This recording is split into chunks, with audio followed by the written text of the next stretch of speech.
Good evening বন্ধুরা। আজ 23 November রবিবার। আজকের সন্ধ্যার বরাক তথা সমগ্র আসামের গুরুত্বপূর্ণ খবরগুলি হল 2026 সালের অসম বিধানসভা নির্বাচনে বিজেপিকে যৌথভাবে চ্যালেঞ্জ জানাতে অসম সম্মিলিত মোর্চা পুনরুজ্জীবিত হওয়ার মাত্র 10 দিন যেতে না যেতেই জোটে ইতিমধ্যেই টানাপোড়েন পরিলক্ষিত হচ্ছে। বিরোধী দলনেতা দেবব্রত শইকীয়া রাজ্যর দলের প্রধান অখিল গগৈর সাংবাদিকদের কাছে করা মন্তব্যে উদ্বেগ প্রকাশ করে বলেছেন, অখিল গগৈ জোটের প্রথম বৈঠকেই সমঝোতা লঙ্ঘন করেছেন। দেবব্রত বলেন, এর আগে 12 নভেম্বর অনুষ্ঠিত বৈঠকে তারা সিদ্ধান্ত নিয়েছিলেন তারা সংবাদ মাধ্যমের কাছে আভ্যন্তরীণ আলোচনা প্রকাশ করবেন না। তবে অখিল গগৈ ইতিমধ্যেই বাইরে কথা বলছেন এবং সেই বিষয়ে অসম প্রদেশ কংগ্রেস সভাপতি গৌরব গগৈও তার মতামত জানিয়েছেন। সরকারি চাকরি নিয়ে রাজ্য জুড়ে শিক্ষিত বেকার মহলে হাহাকার চলছে। লাখ দুয়েক চাকরি দিয়েও পরিস্থিতি যখন আয়ত্তে আনতে হিমশিম খাচ্ছেন মুখ্যমন্ত্রী হিমন্ত, তখন স্কুল সার্টিফিকেটে বয়স বাড়িয়ে এক কিশোরের সরকারি চাকরি করার এক ভয়ঙ্কর তথ্য ফাঁস হয়েছে লালায়। বিষয়টিকে কেন্দ্র করে চাঞ্চল্য দেখা দিয়েছে। লালা থানার কালাচড়া ফাঁড়িতে দায়ের করা হয়েছে মামলা। পুলিশ তদন্ত করে স্কুলের সংশ্লিষ্ট নথিপত্র বাজেয়াপ্ত করেছে। এই ঘটনায় স্কুল সার্টিফিকেট জালিয়াতি কাণ্ডে শিক্ষা বিভাগের ভূমিকা ছাড়াও জল জীবন মিশনও প্রশ্নের মুখে পড়েছে। কারণ জালিয়াতি করা স্কুল সার্টিফিকেট জল জীবন মিশনে চাকরি পেয়েছেন ওই 14 বছরের কিশোর। লালা থানার নিত্যানন্দপুর প্রথম খণ্ডে এ নিয়ে চাঞ্চল্যের সৃষ্টি হয়েছে।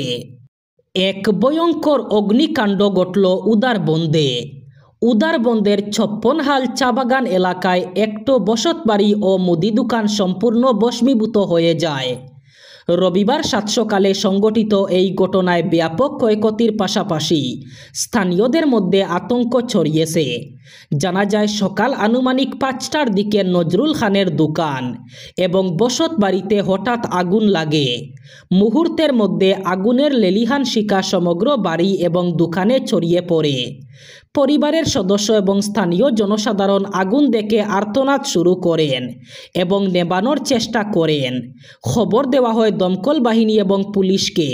স্থানীয়দের অভিযোগ, দমকল বাহিনী সময়মতো ঘটনাস্থলে না পৌঁছানোর কারণে ক্ষয়ক্ষতি বেশি হয়েছে। কংগ্রেস দীর্ঘ 60 বছর ধরে অসম শাসন করলেও সেই সময়ে জনগণের মূল সমস্যাগুলির দিকে কোনো মনোযোগ দেয়নি। কংগ্রেস সময়মতো ভূমি পাট্টা প্রদান করলে আজকে বনভূমি থেকে উচ্ছেদ অভিযান দেখতে হতো না। এইসব লোক কংগ্রেসকেই ভোট দিয়েছেন, কিন্তু কংগ্রেস তাদের জন্য কিছুই করেনি। বঙ্গাইগাঁও জেলার অভয়পুরীতে অভয়শ্বরী উচ্চ মাধ্যমিক ও বহুমুখী বিদ্যালয়ে মুখ্যমন্ত্রী মহিলা উদ্যমিতা অভিযানের চেক বিতরণ অনুষ্ঠান শেষে কংগ্রেসের বিরুদ্ধে এভাবেই তীব্র আক্রমণ করেন মুখ্যমন্ত্রী হিমন্ত বিশ্ব শর্মা। মুখ্যমন্ত্রী বলেন, অসমে ভোটের আগে ভোটার তালিকার বিশেষ সংশোধন অর্থাৎ এসআর প্রক্রিয়া নিয়ে কংগ্রেস যে অভিযোগ তুলছে তা রাজ্যে উদ্দেশ্য প্রণোদিত। তিনি বলেন, এসআর নিয়ে বলার কিছুই নেই। যদি মানুষ এলোমেলোভাবে অসমে প্রবেশ করে তাহলে তাদের খাওয়ানোর ব্যবস্থা করবে কে? তাদের থাকার জায়গা কোথায় হবে? কা আন্দোলনের সময় কংগ্রেস 1 কোটি মানুষ আসবে বলে মিথ্যা গুজব ছড়িয়েছিল। এবার তারা জনগণকে আরও বিভ্রান্ত করতে পারবে না বলে মনে করেন তিনি। ছোট ছোট ভূকম্পন আরও বড় ভূমিকম্পের সতর্ক বার্তা। সেই হিসাবে বাংলাদেশ বড় ভূমিকম্পের ঝুঁকিতে রয়েছে, সেটা এখন স্পষ্ট হচ্ছে। পরপর 2 দিন ভূমিকম্প হওয়া আরও বড় ভূমিকম্পের ইঙ্গিত বলে বিশেষজ্ঞরা মনে করছেন। এর মধ্যে বাংলাদেশের রাজধানী ঢাকা ভূমিকম্পের রেড জোনে আছে, কারণ ভূমিকম্পের কেন্দ্রস্থল হয়ে উঠেছে ঢাকার আশেপাশে। গত 21 নভেম্বর যে 5.7 মাত্রার ভূমিকম্পে কেঁপে উঠে সারা দেশ, তার উৎপত্তিস্থল ছিল ঢাকার অদূরে নরসিংদীতে। ভূমিকম্পের এই জাকুনি স্মরণকালের সর্বোচ্চ ছিল। ওই ভূমিকম্পের 24 ঘন্টা না পেরোতেই আবারও ঢাকার অদূরে নরসিংদীর পলাশ এলাকায় মৃদু ভূমিকম্প অনুভূত হয়। এরপর সন্ধ্যায় আবারও কিছুক্ষণের মধ্যে 2বার ভূমিকম্প হয়। এর প্রথমটি 3.7 মাত্রা এবং সামান্য পরে 4.3 মাত্রার ভূমিকম্প হয়। এর উৎপত্তিস্থল ছিল রাজধানীর গুলশানের বাড্ডা এলাকায়। এর আগে যেসব ভূমিকম্প অনুভূত হয় তাদের উৎপত্তিস্থল ছিল বাংলাদেশের বাইরে প্রতিবেশী কোনো দেশে। আগামী বছরের গোড়াতেই অসম, পশ্চিমবঙ্গ, তামিলনাড়ু সহ 5 রাজ্যের বিধানসভা নির্বাচন, আর ওই ভোটের আগেই আবার বড়সড় ধাক্কা খাচ্ছে কংগ্রেস। সূত্রের খবর, বিদ্রোহ সাংসদ শশী থারুরের নেতৃত্বে রাহুল গান্ধীর কট্টর বিরোধী নেতা নয়াক দল গড়ে তুলতে চলেছেন। মূলত কেরল ও তামিলনাড়ুতে যাতে কংগ্রেস জোর ধাক্কা খায় সেই চেষ্টাই চালাচ্ছেন বিদ্রোহী কংগ্রেস নেতারা। যদিও ওই দল ভোটে কোনো প্রার্থী দেবে না, কিন্তু লাগাতার কংগ্রেস এবং গান্ধী পরিবারকে নিশানা করে যাবে, পরে পাততাই ঘুরিয়ে বিজেপিতে সামিল হবে। গত কয়েক মাস ধরেই বেসুরো শশী থারুর, আনন্দ শর্মা, মনীষ তিওয়ারি এবং পি চিদম্বরমরা অপারেশন সিঁদুরের পর থেকে মোদি বচনার পাশাপাশি প্রয়াত প্রধানমন্ত্রী ইন্দিরা গান্ধী এবং পূর্বতন কংগ্রেস সরকারকে নিশানা করে চলেছেন তারা। তিরুবনন্তপুরমের শশী থারুর নাম না করে লাগাতার রাহুল গান্ধী এবং গান্ধী পরিবারকে কটাক্ষ করে চলেছেন। তেলেঙ্গানায় মাওবাদী আন্দোলন এক বিশাল সাংগঠনিক বিপর্যয়ের মুখে পড়ল। শনিবার রাজ্যের শীর্ষ কমিটির সদস্য ও 25 জন তরুণী সহ মোট 37 জন আত্মগোপনকারী ক্যাডার হায়দ্রাবাদের তেলেঙ্গানার director general of police B Shivadhar রেড্ডির কাছে আত্মসমর্পণ করেছেন। এই গণ আত্মসমর্পণ, যা চলতি বছরে একদিনে হওয়া সবচেয়ে বড় আত্মসমর্পণগুলির মধ্যে অন্যতম, তা নিষিদ্ধ সংগঠনটির উপর নিরাপত্তা বাহিনীর ক্রমবর্ধমান চাপ এবং রাজ্যের পুনর্বাসন নীতির সাফল্যের ইঙ্গিত দেয়।